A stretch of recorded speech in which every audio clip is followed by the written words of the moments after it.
Welcome back to the math warriors. आप लोगों के बहुत सारे डाउट्स आ रहे थे, ठीक है।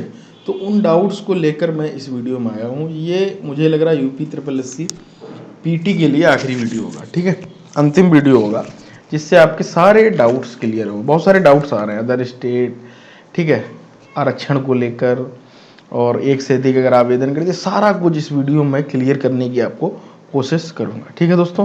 तो अगर आप लोगों ने चैनल को सब्सक्राइब नहीं किया तो जरूर कर लें। चलते हैं, शुरू करते हैं। तो ये डेट वेट तो आपको मैंने बता दी, ठीक है। फॉर्म भरने का भी वीडियो आ चुका है, ठीक है, आप लोगों ने देख ही लिया होगा। ऑफलाइन वो तो सारी चीज़ें, ठीक है, अनिवार्यता। ये देखिए कुछ चीज़ों को आप समझ लो। उत्तर प्रदेश आयोग की परिधि में, इसको थोड़ा सा इधर करता हूँ ना, मेरिट वार शॉर्ट लिस्ट किए जाएंगे और परिणाम स्कोर का आधार किसी प्रतियोगिता में कोई दावा स्वीकार नहीं। ये केवल आपका एक, ये मान लीजिए 1 साल के लिए एक पत्र सा है, सर्टिफिकेट टाइप का, जिसको आप लेकर घूमेंगे, है ना। पता नहीं भर्ती देंगे या नहीं, लेकिन उन्होंने जो लिखा है कि शॉर्ट लिस्ट उनके प्रारंभिक अर्हता के स्कोर के आधार पर यदि किसी भर्ती द्वारा प्रारंभिक अर्हता परीक्षा में प्रतिभाग नहीं किया गया है तो उसके द्वारा आयोग में की जाने वाली भर्ती में बैठ नहीं पाएगा, बस सिंपल सा आवेदन नहीं कर पाएगा, ठीक है। और यह भी स्पष्ट किया जाता है कि मात्र प्रारंभिक अर्हता परीक्षा के परिणाम स्कोर के आधार पर किसी भी पद के सापेक्ष, इस बात को आप अच्छे समझ लें, किए जाने हेतु कोई दावा स्वीकार नहीं होगा, ठीक है। इस बात को आप समझिए। इन्होंने ये पद बताए, खा और खा के, ठीक है। शैक्षिक अर्हता, हाई स्कूल समकक्ष, वो सारी चीजें आपको पता है, प्राइमरी की जाती है, कोई दिक्कत नहीं उससे। आयु सीमा, उससे भी मैं, अब यहाँ पर छूट दी गई 5 वर्ष की छूट, जो हर जगह मिलती वो आपको पता होनी चाहिए, ठीक है, वो सबको पता होगी उसका कोई, और उसको पढ़ भी सकते हैं। अब आरक्षण को देख लेंगे। तो आरक्षण यही है, परीक्षा योजना एवं पाठ्यक्रम दिया गया नॉर्मलाइज। यदि परीक्षा एक से अधिक शिफ्टों में, देखो यहाँ पर देखो नॉर्मलाइजेशन का आपका डाउट मैं क्लियर कर देता हूँ। देखिएगा, लिखित परीक्षा एक ही शिफ्ट में या एक से अधिक एक ही दिन में आयोजित किया जाना सुविधाजनक नहीं होता तो उक्त लिखित परीक्षा एक से अधिक शिफ्टों में आयोजित की जा सकती है। यदि परीक्षा एक से अधिक शिफ्टों में आयोजित की जाती है तो नॉर्मलाइजेशन की प्रक्रिया लागू होगी। अगर एक ही दिन में पहले ये प्रयास करेंगे हो जाए। अब वो तो अब फॉर्म भरने के ऊपर एक दिन में तो ये करा नहीं पाए, मुझे तो नहीं लगता। तो इस आधार पर फिर ये नॉर्मलाइजेशन की प्रक्रिया भाई साहब करेंगे, साफ साफ मेंशन कर दिया इन्होंने, ठीक है। परीक्षा की तिथि वो आपको वेबसाइट पर पता चलेगी, ठीक है। ये देखिएगा 1 वर्ष तक के लिए मान्य, परीक्षा परिणाम आयोग की वेबसाइट पर अपलोड किए जाने की तिथि से 1 वर्ष मान्य, ठीक है। आवेदन आपको मैंने बता ही चुका हूँ, पूरा वीडियो बनाया है उस पर। कैंडिडेट रजिस्ट्रेशन, वो सारी चीजें, ठीक है। हाँ, फोटो का आपको मैं क्लियर कर दूं। यहाँ पर देखिए अव्यक्त तस्ट, यहाँ पर देखिए सफेद या हल्के ग्रे रंग की सादी पृष्ठभूमि आवश्यक है। डार्क वार कलर मत करना ना, बाद में पूछो कि सर नीला कलर हो गया, पीला हो गया, उससे फिर गड़बड़ हो जाएगी, ठीक है। फोटो 6 महीने के भीतर के लिए 70% भाग चेहरे से आच्छादित दो, ठीक है। इस बात को आप अच्छे से समझ लें।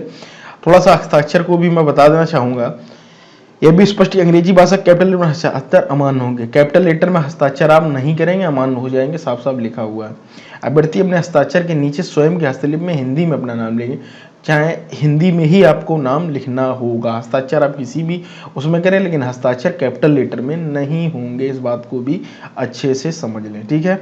काफ़ी मेन पॉइंट है तो उसको समझ लो अच्छे से, ठीक है, नहीं तो बाद में फिर यदि अभी अपनी कैटेगरी देखिए, अभ्यर्थी रजिस्ट्रेशन के समय अपनी कैटेगरी गलत भर्ती तो ऐसी स्थिति में अभ्यर्थी शुल्क जमा करने के पहले ही अपनी कैटेगरी में बदलाव कर सकता है और उसके उपरांत अभ्यर्थी निर्धारित शुल्क जमा करने के उपरांत अभ्यर्थी अपनी कैटेगरी में बदलाव नहीं कर सकता, ठीक है। सिंपल सा लिखा हुआ है, ये वहां भी मैंने आपको बताया।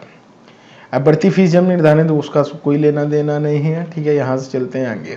फॉर्म का प्रिंट आउट आपको जरूर लेना है। ये संशोधन का मैंने आपको बता दिया, केवल एक ही बार संशोधन होगा, ठीक है। आवेदन संशोधन की विज्ञापन तिथि 1 सप्ताह 28 तक है, ठीक, कोई दिक्कत नहीं। यहाँ पर समझ लीजिए, उत्तर प्रदेश के आरक्षित ये सब लिखा हुआ, अनुसूचित जाति, अनुसूचित जनजाति, अन्य पिछड़ा वर्ग और आपका स्वतंत्रता संग्राम सेनानी, भूतपूर्व सैनिक उत्तर प्रदेश राज्य के मूल निवासी नहीं है, उन्हें आरक्षण का लाभ अनुमान नहीं है। अगर अदर स्टेट वाले भरे जाएंगे जनरल कैटेगरी में माने जाएंगे, साफ साफ मेंशन, इस बात को आप अच्छे से समझ लें, ठीक है। अब और आपको मैं नीचे उत्तर प्रदेश के अन्य जाने वाली पत्नी होने की तो मानना होगा। ये देखिए, ये कुछ पॉइंट लिखे वो मैं आपको क्लियर कर देता हूँ। उत्तर प्रदेश के अनुसूचित जाति या जनजाति, ये सभी जितने आरक्षण आप ले रहे हैं उनका मैं समझा देता हूँ। उनका परिवार सामान्यतः उत्तर प्रदेश में निवास करता हो को ही आरक्षण का लाभ अनुमान होगा, ठीक है। ऐसी महिला अभ्यर्थी का जाति प्रमाण पत्र जिसमें उसके उत्तर प्रदेश की अनुसूचित जाति या जनजाति की श्रेणी में आने वाली व्यक्ति की पत्नी होने का उल्लेख है, मान्य ना होगा। ठीक है, इस बात को आप अच्छे समझ लीजिए, सभी पर लागू होगा, चाहे वो कुशल खिलाड़ी हो। ओबीसी वालों के लिए भी यही साफ साफ मेंशन है। ठीक है, आप अदर स्टेट के हैं, शादी वादी होगी तो वो सब उन्होंने यहाँ पर क्लियर कर दिया है। ठीक है, अब अगर अगले ये देखिए सब कुछ लिखा हुआ है, अनापत्ति प्रमाण पत्र आवश्यक नहीं। जो अभ्यर्थी केंद्र राज्य सरकारी सेवा में सेवारत है, ठीक है, वो अपने सेवा योजक से अनापत्ति प्रमाण पत्र कर ले, जिसमें मुख्य परीक्षक आवेदन के समय विधि से प्रस्तुत करना पड़ेगा। स्तर पर अनापत्ति प्रमाण पत्र आवश्यक नहीं है, लेकिन अपना कर सकते हैं। ठीक है, कोई ऐसा नहीं है।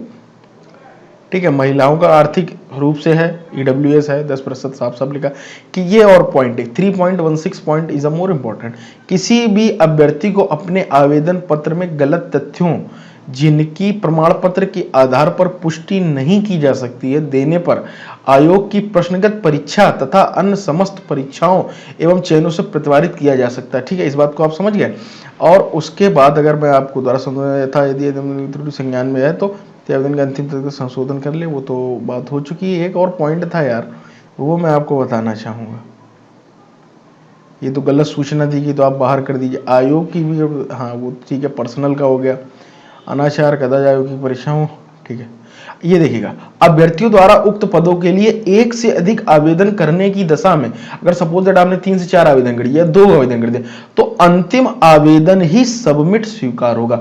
जो आपका लास्ट आवेदन होगा दोस्तों वही स्वीकार होगा, पीछे वाले जितने होंगे सब आपके रद्द कर दिए। देखिएगा, शेष सभी आवेदन निरस्त माने जाएंगे। इस बात को आप अच्छे से समझ लें। ठीक है, अगर मान लीजिए आप भर देते हैं, अभी देखना बहुत लोग बहुत कुछ करेंगे, एक्टिविटी सामने आएगी, तो इस वीडियो को पहले से ही मैं बना देता हूँ, टेंशन लेने की जरूरत नहीं है। इससे मुझे भी डीप नॉलेज मिल रही तो आपको कमेंट करके बता भी सकूंगा। ये सिलेबस मैं आपको पहले ही बता चुका हूँ सारा कुछ। ठीक है, सिलेबस के बाद अगर आप देखेंगे यहाँ पर 1/4 अंक की कटौती की जाएगी, प्रश्न पत्र बहुविकल्पी होगा। ठीक है, कठिनाई का स्तर डिफिकल्टी लेवल एनसीईआरटी के सेकेंडरी स्तर का होगा। प्रकृति का प्रश्न पत्र बहुत बहुविकल्पी स्तर पर होगा। 1/4 1/4 की माइनस मार्किंग है, 24/5/2021 और इनका कोई डेटा नहीं। तो ये जो मेन निचोड़ है, अदर स्टेट वाले भरेंगे, सारे जर्नल में काउंट होगा। महिलाओं का शादी वाला भी केस आपको समझा दिया। उसके बाद अगर आपने एक से ज्यादा आवेदन कर दिए तो आपके पिछले सारे रद्द हो जाएंगे। फोटो का बैकग्राउंड कैसा होना चाहिए, फोटो कैसी होनी चाहिए, ठीक है, 6 महीने से ज्यादा पुरानी नहीं होनी चाहिए, ग्रे होना चाहिए, सफेद होना चाहिए, बैकग्राउंड लाल नीला पीला मत कर देना, कई सारी चीजें। तो वो मैंने आपको फुल डिटेल इसमें समझा दी है। अब मुझे नहीं लगता दोस्तों आपका कोई डाउट फॉर्म भरने से पहले ये जो मेरे वीडियो आते हैं जिसमें आपको बहुत मैं अच्छे से समझाने की कोशिश करता हूँ, वो जरूर देखा करिए। 1-2 दिन रुक कर भरो यार, फॉर्म की क्या जल्दी, कल भर लेना भाई, आज ही भर दोगे क्या, है ना। चलिए जुड़े रहिएगा मैथ वॉरियर के साथ, मिलते हैं दोस्तों अगली वीडियो में।